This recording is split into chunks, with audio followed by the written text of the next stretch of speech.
It is situated in the valley of the river Avon. Traces of human activity have been found recently, and they date to 8000 BC, to Mesolithic era. I say that just to show you that I know some difficult words. So it's an ancient town, and it was granted royal charter and became the city only in the 16th century. It was granted royal charter by Queen Elizabeth I. It is included in the UNESCO's heritage site, and it is also included in the international organization that is called the Best Spa Towns of Europe.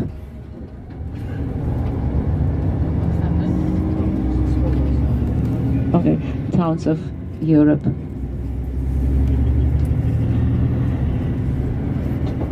The Celts, long ago, when they came to this country, realized the potential of the curative powers of water, and they built the temple and devoted the temple to the goddess Sulis. This is the Celtic goddess of wisdom, health and beauty. And they built a temple, and they bathed in the waters.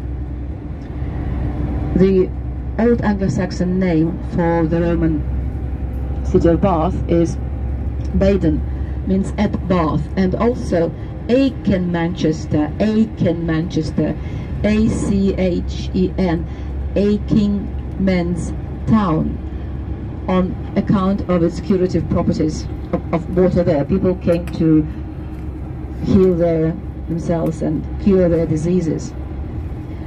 The Roman name for the town is Aqua Sulis, waters of Sulis.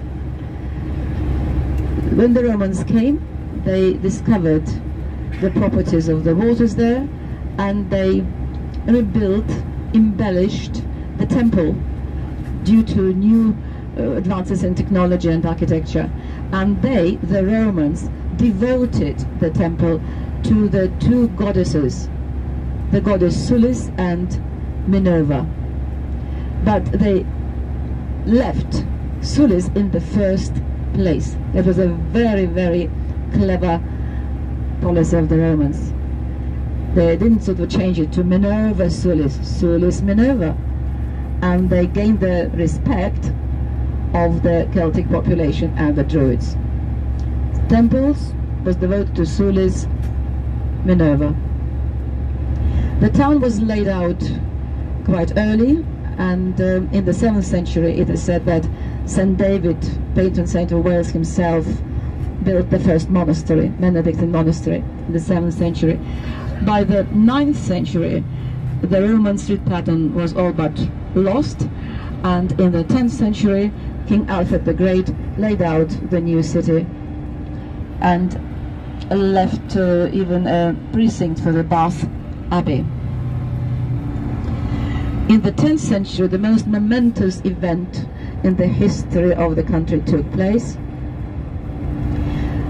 when King Edgar the Peaceful was crowned in the Bath Abbey in 973.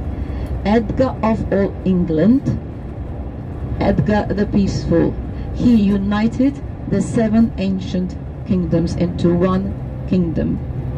It was in 973, and he took military vehicles on your right, because we are in a military sort of area. I told you the Salisbury Plains are used for maneuvers very, very often. Look at them, very, very solid, big, mighty. He was crowned in the ceremony that laid the foundation for all the future English coronations. And not only he was crowned, but his wife was crowned and anointed alongside him, again creating a precedent for crowning all future English queens. And it is said that when King Charles is going to be crowned, he will be crowned alongside, or rather his wife, Queen Consort, will be crowned alongside him. They'll be crowned together. Very often King is crowned first, then the wife, and so on and so forth. King Edward the Peaceful initiated the following law. It's in a way an unwritten law. There is no statute of it, nothing is passed through Parliament. But he realized that, and I told you before that a woman could always be a queen in this country in her own right, could be a regnant queen without a man next to her. But he knew that men are very aggressive, and they can push the queen from the throne. So he initiated the law that the wife of a regnant king can have a title, the queen, but husband of a queen regnant, can never have a title king. The only person who tried to do that, and he even ordered coins to be printed, was Lord Darnley, the second husband of Mary Stuart, Queen of the Scots. And the barons were aghast at his impudence and daring, and they killed him, and then blamed Mary Stuart. So that was the initiative of Edgar the Peaceful. So the husband of Queen Regnant can never be a king. That's why it's Prince Charles, Prince Philip, Duke of Edinburgh, just the Duke of Edinburgh, not a king.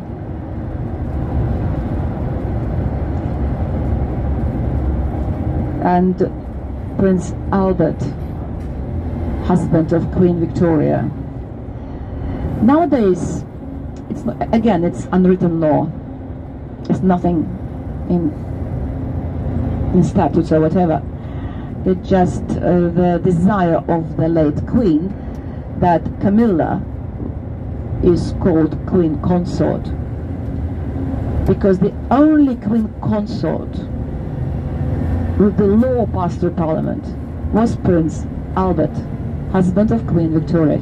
She loved him so much that she insisted that he has had a certain proper title, Prince Consort. Of course, Prince Philip was called loosely Prince Consort because he helped the Queen, and after he passed away, I think it was one of the major factors that her great love of her life, and the person whom she could complain to, was gone. It added to her certificate of death of the old age, because she probably had it enough. Look to the right. So that's it. The only Prince Consort was Prince Albert. But nowadays it's just Queen Consort this, Queen Consort that, which I don't quite like that much. That doesn't matter. The Queen, not the Queen Consort. But maybe that's right. Right, I'm still thinking about Stonehenge. Sorry about that. I will concentrate. Right. In the 16th century, it was very popular and very fashionable to come to Bath to use the waters with its healing properties.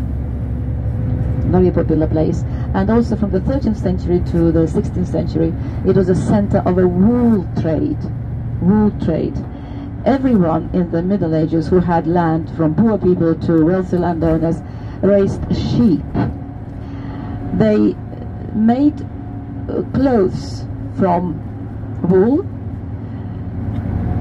for their own domestic use in this country. But the raw wool was bought for very good money, could be bought and could be sold in Flanders, in Ghent, in Bruges, Ypres, other places. And because the wool was the main source of the British wealth in the Middle Ages, Up till now, the Lord High Chancellor in the House of Lords sits on a square, large square wool sack. You might see it when it's televised in the House of Lords. And the patron saint of Bath, of the city of Bath, is St. Catherine, who is patron saint of spinners, and she is depicted usually with her spinning wheel, attribute of her martyrdom. Patron saint of Bath. And wool trade was a jewel in the medieval economy.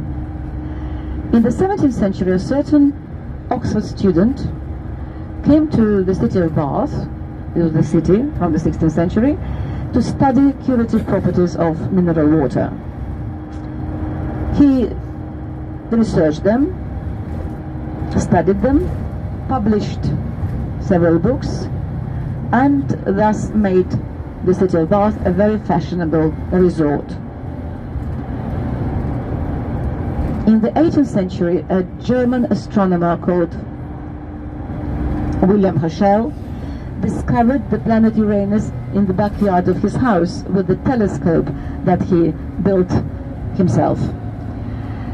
And also in the 18th century, a certain art teacher discovered plasticine in Bath because he needed a new material for his art students. Clay was very hard to work with and dried very quickly, so plasticine was invented. Mary Shelley wrote her Frankenstein in Bath, and of course Bath is associated with Jane Austen. She had several addresses in the city of Bath.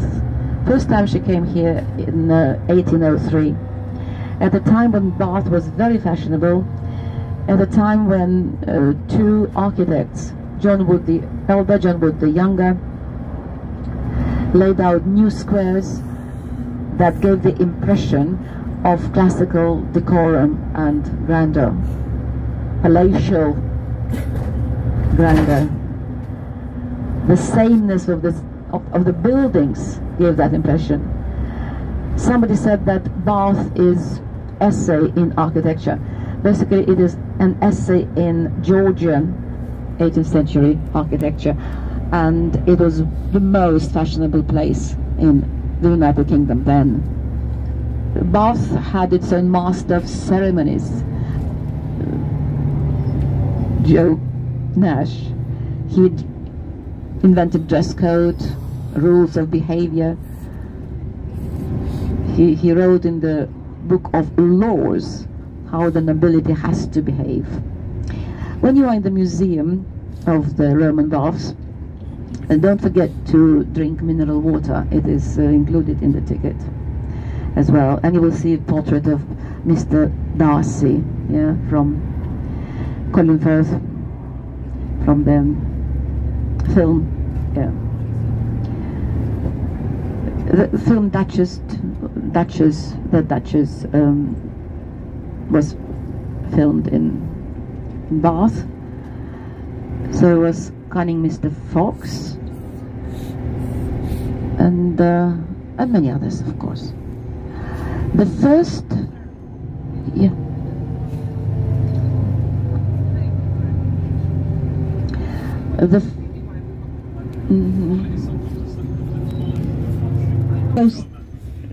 That's it.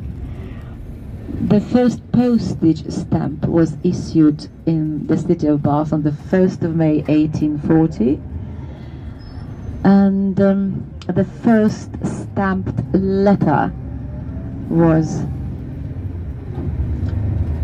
sent from the city of Bath on the 6th of May 1840. Have you paid attention that I said the first stamped letter, because envelopes have not been invented yet? So if a person did not lose a letter, we have a penny black or a penny red. First of all, there were penny blacks, profile of Queen Victoria in black on the white background. And the number of penny blacks that had been issued is known, but not all of them are accounted for. So if you find a penny black, consider yourself a millionaire. And later on came penny reds. So the profile of Queen Victoria in red on white background.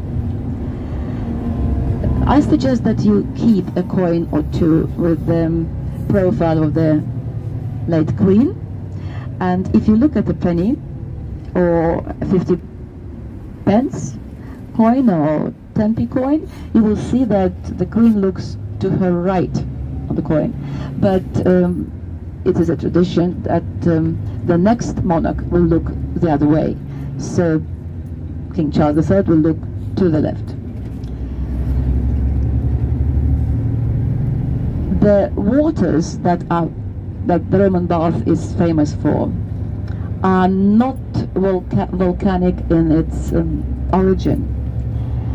It is rainwater that fell 10,000 years ago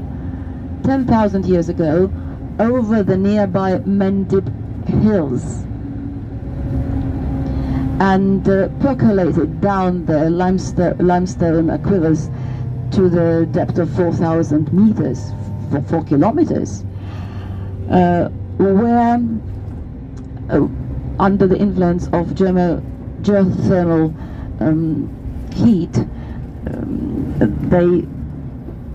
geothermal pressure, water, they are heated up to the 200 degrees Fahrenheit, 97 degrees centigrade. And when they bubble, when this water bubbles up to the top, it cools down to 47 degrees centigrade, 117 degrees Fahrenheit. It's a very hot water, and it has 47 minerals. The Celts knew about that and used the curative properties of the water. Up to 1971, anybody could swim in the pool. In the pool built by the Romans, anybody. But in 1971, a young girl, a teenager, from a local swimming club called the Dolphins, contracted meningitis while swimming in the pool and died. And the pool is now closed to people. But a couple of years before the pandemic, new Thermae Hotel was built next to the museum, and it's actually fully booked until the end of November, but you can book an hour or two in the thermal baths, where the waters are diverted from the Roman pool. So one can swim if you stay in the Thermae Hotel, new Thermae Hotel. You can swim in the pool with waters diverted from the Roman baths. When you go into the museum, be very, very careful, because people, though they are asked not to touch the water, they still do, and that's quite normal. But the water is very, very hot, and though they are warned that the water is hot, still it takes them by surprise how hot it is. And there are plenty of splashes on the floor, the stone floor, so it can be very slippery. So please take care. Please take audio guide. You have time to listen to it, and it's a very, very interesting information. Especially, I suggest you listen very carefully and to everything about the temple. You will be able to sit down on the steps and listen. That I suggest you do. Don't forget to drink mineral water. It's included in price. And since you will have some time, some free time, I hope you might walk towards the crescent. It is the first street built in the form of a crescent in the world, and also the circus. It's only 5-10 meters walk. I'll tell you where it is. And also, please visit the Bath Abbey, and you will see what fan vaulting really means. Ribs, the same curve and the same distance from one another, and looks like a cobweb of a giant spider. But the best example, of course, is Henry VII's Chapel in Westminster Abbey. Entry to the Bath Abbey is free. I hope that there will be no wedding, so that the Abbey is closed. So you will visit the Roman baths and the Bath Abbey as well. One of the US senators, William, and then his name begins with B, is buried at the end of the 19th century in the Bath Abbey. When it's new, it's light beige, very, very light, and it becomes, it ages very beautifully. It becomes honey-colored, it becomes creamy-colored, or tea-colored. Remember I told you about the oak, yeah, green oak becomes dark if you don't treat it with sulfate of iron. The same with the Bath stone. When it's young, when it's fresh, when it's green, it's very light beige, and then it is honey-colored. So just imagine the whole city built from honey-colored stone. We are, I think, in Somerset already, and it is on the River Avon, but it is not the River Avon on which Stratford-upon-Avon is situated. There are many rivers Avon in this country. It's a Celtic word for river, so the Romans passing by would ask a local Celt, tell me what's the name of the river. He would say, well, Avon. Avon. There are 5 rivers Avon in the United Kingdom. Very shortly there will be a beautiful view of the city of Bath on your right.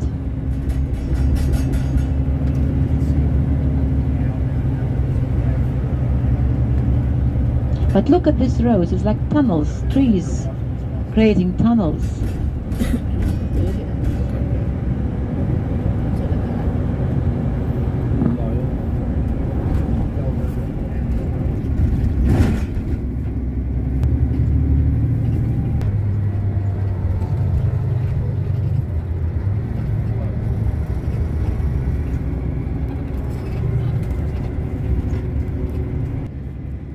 Ahead of you.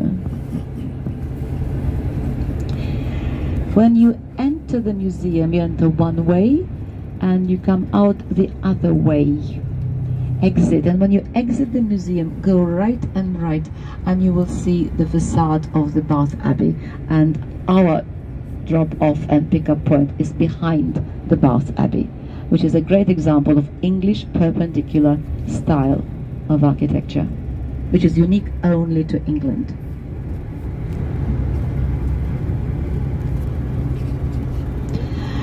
As I said, in 973, the coronation of King Edgar the Peaceful took place in the Bath Abbey. Look on your right. Third, nothing will be changed at all. Nothing has been changed since 973. You know the order of service, nothing will be changed. Look to your right.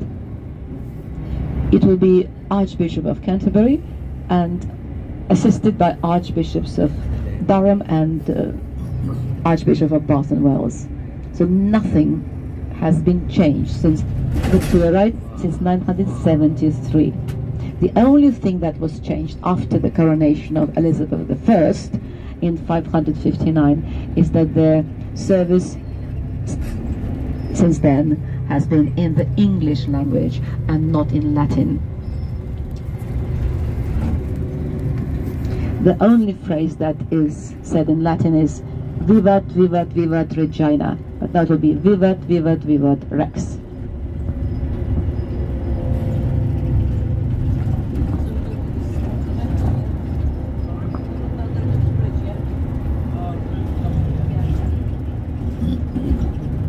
We are in the city of Bath.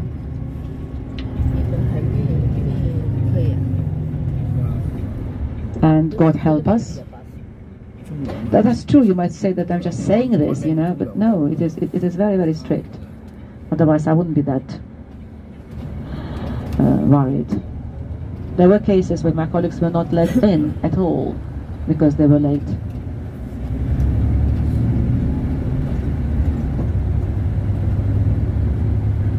It is also health and safety, you know. Too many people might fall over the slippery stones.